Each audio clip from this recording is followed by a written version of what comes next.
Bonjour et bienvenue à tous. Je suis très heureuse de vous présenter cette première édition de la Farmer Academy.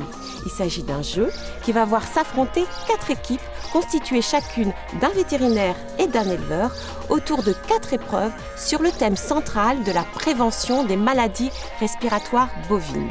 Et pour cette première édition de la Farmer Academy, j'ai le plaisir d'accueillir pour commencer l'équipe verte, celle de Normandie, avec Michael et Arnaud.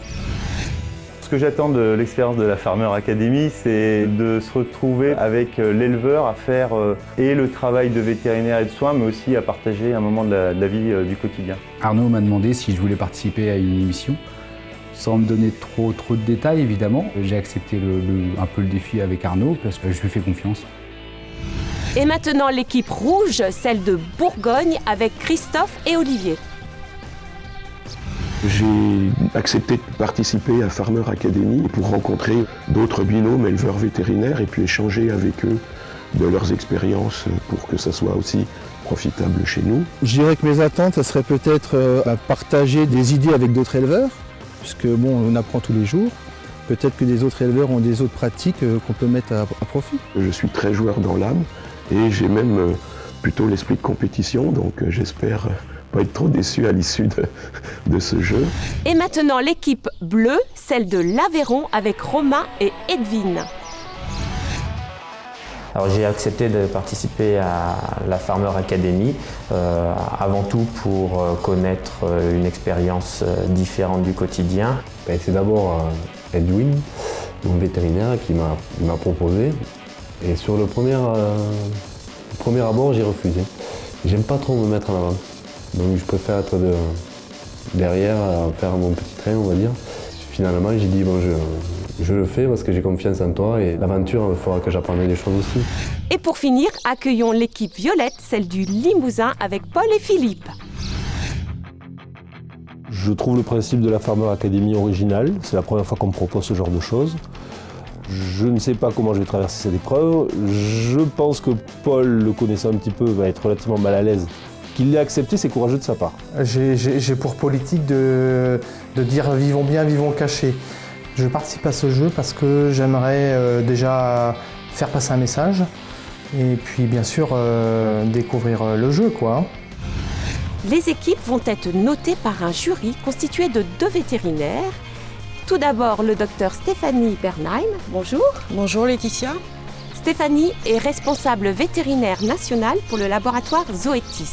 Elle est notamment responsable de la gamme vaccins respiratoires et est en contact quotidien avec les éleveurs et les vétérinaires. Ça va permettre de mettre en avant la relation véto-éleveur qui, à mon avis, est aussi primordiale que les bonnes pratiques en élevage. À votre droite, le docteur Renaud Maillard. Bonjour. Bonjour Laetitia. Renaud est enseignant-chercheur à l'École nationale vétérinaire de Toulouse en pathologie des ruminants. Il est particulièrement impliqué dans les infections respiratoires bovines. Je ne doute pas de leur sérieux et de leur professionnalisme, mais j'attends, comme tout juré de ce type d'émission, d'être surpris et pourquoi pas beaucoup de fantaisie dans la rigueur, si j'ose dire, de la part des candidats. Attention, ce jeu est interactif et vous aussi, vous pouvez voter pour votre équipe favorite sur ce site et à l'issue de chaque épreuve. L'équipe qui aura obtenu la meilleure moyenne entre les notes du jury et les notes des internautes recevra un chèque d'une valeur de 5 000 € à remettre à une association caritative de son choix. Messieurs, et maintenant, je laisse le jury présenter la première épreuve. Merci Laetitia. Donc la première épreuve est très simple, c'est la réalisation d'un écouvillonnage nasal profond. Vous allez devoir vous emparer d'un veau, vous serez jugé sur la contention. Vous allez devoir réaliser cet écouvillonnage vous-même. Vous allez devoir traiter l'écouvillon, c'est-à-dire l'identifier et l'envoyer par voie postale. Et vous serez jugé sur ces 3 critères. Pour cette première épreuve, la répartition des tâches est extrêmement simple au sein de votre binôme vétérinaire éleveur. L'éleveur sera en charge de la contention de l'animal et le vétérinaire devra pratiquer l'acte technique qu'est l'écouvillonnage, puis identifier le prélèvement et nous indiquer par quelle procédure d'envoi postal il souhaite que l'écouvillon soit acheminé au laboratoire d'analyse. Attention, pour cette épreuve, vous serez chronométré, ce qui vous donnera un bonus temps éventuel. Ça rentre dans ce qu'on appelle le diagnostic étiologique, c'est-à-dire qu'on cherche la cause de la maladie respiratoire. Et une fois qu'on a identifié la cause, le plus souvent, on adapte un plan de vaccination à l'agent pathogène qu'on a retrouvé sur ces animaux dans cet élevage. Et quand on fait une recherche uniquement de bactériologie, on peut aussi demander un antibiogramme et adapter le plan de traitement. Allez messieurs, concentrez-vous et c'est parti. Sur cette première épreuve, le jury va évaluer les candidats sur les gestes les plus aboutis et les plus soignés. Car même si l'écouvillonnage est un acte qui peut paraître simple en soi, il requiert une manipulation précise. À commencer par une bonne contention. Romain n'a pas eu de difficulté pour la contention du veau.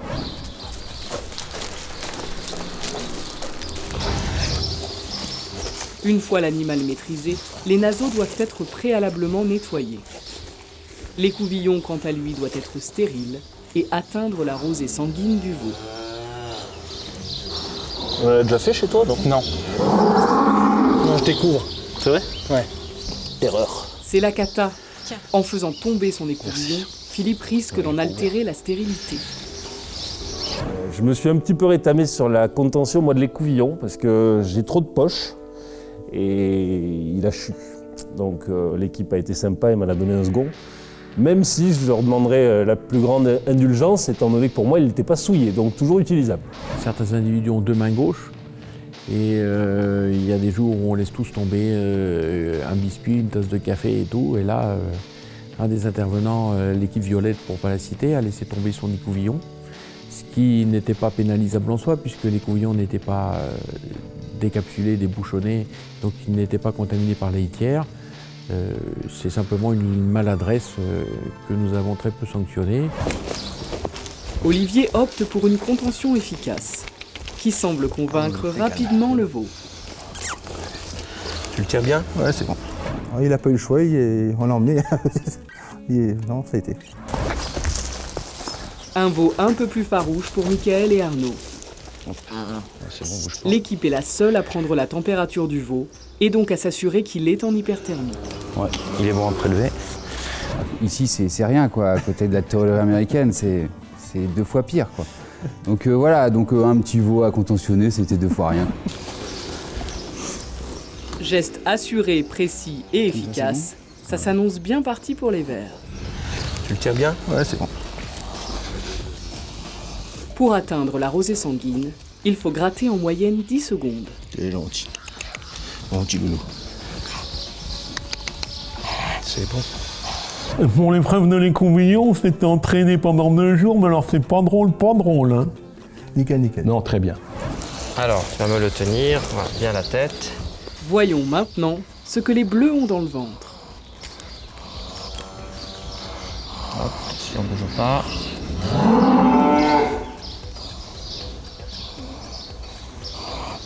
Merci.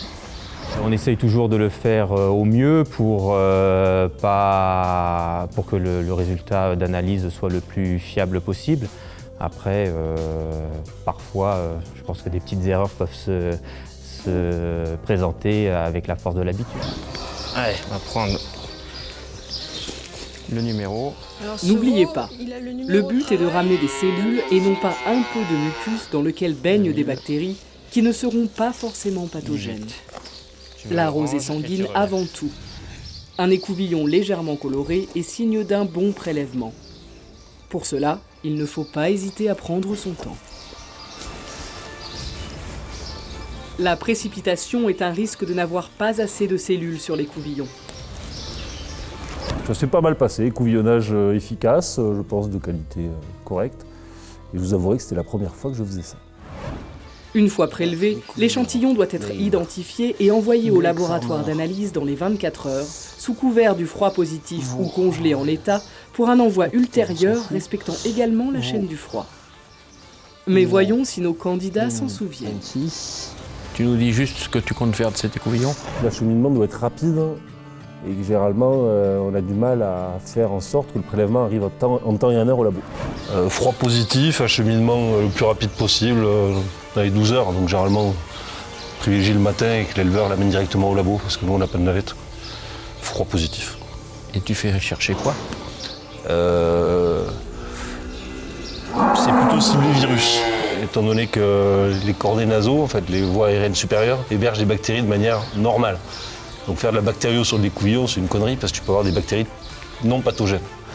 Donc on le réserve ça à l'aspiration transtrachéale, les couvillons virus, quoi.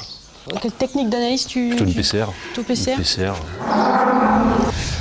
Alors, le nom du veau, le numéro, l'identification. Ce veau de 4 semaines a le numéro de travail 1495.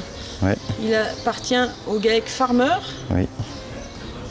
Quelle est la demande que tu peux faire sur cet écouvillon en termes de recherche de pathogènes et comment tu vas conditionner et envoyer cet écouvillon au laboratoire? Là, au laboratoire, on a prévu de faire un écouvillon sec et de l'envoyer sous couvert du froid le plus rapidement possible, idéalement en moins de 24 heures. Et puis, on va demander des PCR en virologie et bactériologie. Et puis, l'identification est notée, l'âge du veau aussi. On a pris la précaution de prendre la température à avoir avant pour savoir s'il était dans les compatibles en incubation. Ouais, des écouvillons, moi j'en fais régulièrement. Dès qu'il y a une épidémie qui s'installe assez importante, oui, on essaye de faire un prélèvement de manière à cibler un peu plus le protocole vaccinal. Ouais. Puisque tu demandes une PCR, est-ce que tu penses que ton écouvillon est congelable? Puisque nous sommes samedi matin. Oui. Et congelable aussi. Et tu l'enverras dans quelles conditions dans ce cas-là? Bah, pareil, avec un sous couvert du froid, avec une boîte qui tient la congélation ensemble. Voilà. Alors cet écouvillon, déjà il convient de l'amener bien au frais et ça peut permettre de faire des PCR, donc recherche syncytiale ou PI3, ou également recherche pastorelle. D'accord.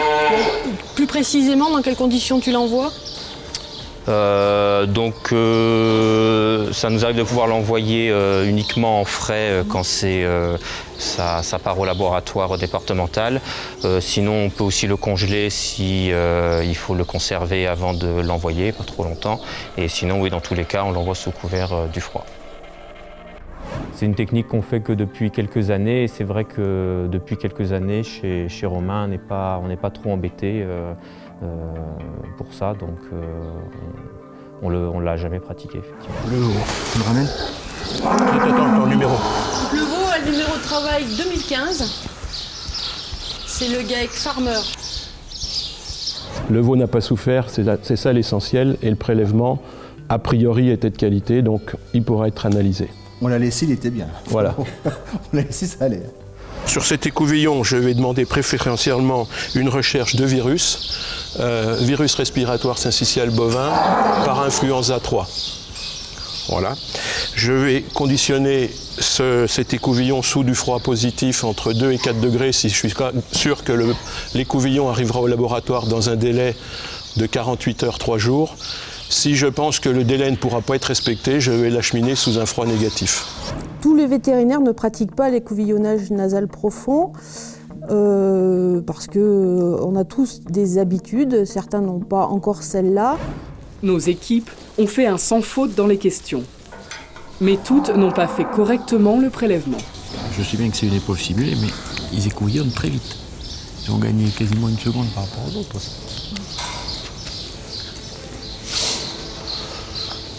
Parfait, merci. On va donc envoyer le prélèvement dans les conditions dans les définies. Conditions requises. Voilà. Merci. Merci bien. Nous nous retrouvons tous pour les résultats de la première épreuve et j'ai cru savoir, messieurs, que les notes étaient assez serrées. Je laisse le jury les donner. Oui, serré, c'est relatif. Ce que nous avons retenu de cette épreuve, c'est que l'écouvillonnage est un acte technique que vous maîtrisez tous. À un petit bémol près, l'écouvillon doit savoir récolter le plus possible de cellules pour contenir du virus. Et il faut donc gratter assez longtemps et jusqu'à la rosée sanguine. L'équipe qui l'a le mieux fait et le mieux justifié, c'est l'équipe verte, qui a pris temporairement, mais cela va-t-il durer, la tête du classement, avec une note de 8,5 sur 10. Bon, rien n'est joué, hein, on n'est pas encore on sera content à la fin. C'est vrai qu'on est content parce qu'on est quand même les premiers. Les 3 autres équipes étant relativement indifférenciables et dans l'acte technique et dans la justification qui lui était demandée. Et chacune des 3 équipes, la bleue, la violette et la rouge, ont obtenu une note de 6,5 sur 10. J'ai essayé de planquer les couvillons, mais ils ont vu que je n'étais pas arrivé à la rosée sanguine. Au niveau de la technique, on ne maîtrisait pas tout à fait. S'il fallait refaire cet écouvillon, effectivement, on serait un petit peu plus... un peu plus viril, quoi. Alors l'écouvillonnage, effectivement, comme vous l'a dit Renaud, est un acte que vous maîtrisez tous. Cependant, prudence, effectivement, sur cette dernière recommandation.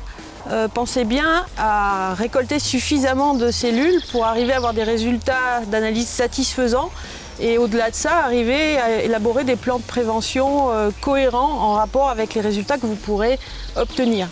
Je pense que quelle que soit l'équipe, c'est vraiment le mot d'ordre et la résolution qui ressort de cette épreuve, qui était facile, mais comme quoi, il y a toujours un point de difficulté qui pouvait ne pas être attendu.